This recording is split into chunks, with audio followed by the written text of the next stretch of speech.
बहुत सुनहरा प्रसंग है। बताया जाता है कि जिस पर कृपा राम की हुई उस पर कृपा करें सब कोई। जिसके ऊपर भगवान की कृपा हो जाए तो उसके ऊपर सब कृपा करने को तैयार हो जाते हैं। देखिए, जब हनुमान जी लौट के आए ना, लंका जला के आए, तो जामवंत बीच में ही बोलने लगे। हनुमान जी ने बातें नहीं करी, जामवंत का सुनहरा उड़ाया और जिस पर नाथ करो तुम दाया।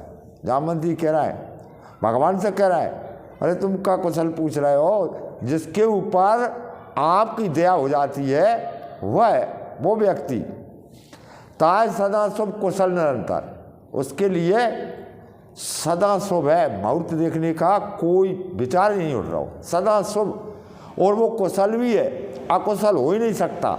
जिसके ऊपर भगवान की कृपा हो जाए, दया हो जाए, जिसको भगवान देखना चाहे, जिसको भगवान देख लें, जिसकी एक रोम भी कृपा हो जाए, तो ताय सदा शुभ कुशल निरंतर, सुर नर मुनि प्रसन्नता ऊपर। सुर यानी देवता, नर यानी मानव, और देवता उसके ऊपर, मुनि ऋषि सब उसके ऊपर प्रसन्न होकर के उस पर कृपा कर देते हैं। वह कृपा ऐसी है जो भगवान की कृपा कहलाई है। तो देखना, सोई विजयी, वो उसकी विजय होती है।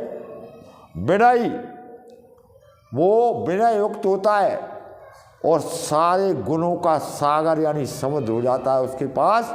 सभी गुण अपने आप आते हैं। तासु सुजस त्रैलोक उजागर, उसका सुयस यानी तीनों लोकों में, तीन लोक में फैल जाता है, उजागर हो जाता है। तो भगवान की कृपा जरूर चाहिए। कर्म करते रहिए, आप कर्म करेंगे, भगवान कृपा जरूर करेंगे। भगवान ने बताया है कि अगर आपने एक भी कदम रख दिया भगवान की तरफ, अगर आपने एक भी बार ऐसा बोल दिया कि हे नाथ मैं तुम्हारा हूँ, बस काम हो गया सारा।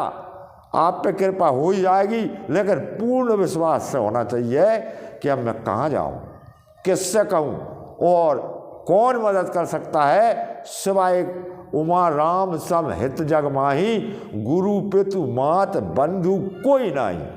भगवान के समान हित करने वाला इस संसार में कोई नहीं है। उसके लिए छोड़ के विषय वासनाओं में पड़ के ये मेरा, ये उसका, इसे नहीं संभालूं, जो दूसरे का है इसे संभालूंगा, ये मेरा है, ये सब पढ़ के उस कृपा को प्राप्त कभी करने वाले नहीं है भगवान। ऐसा व्यक्ति उदार चित्त व्यक्ति होना चाहिए जो सदा धर्म की रक्षा करने वाला हो। उस पर भगवान की कृपा होती है, उसका स्वस्थ तीनों लोकों में फैल जाता है। प्रश्न करने के लिए आपको बहुत बहुत धन्यवाद।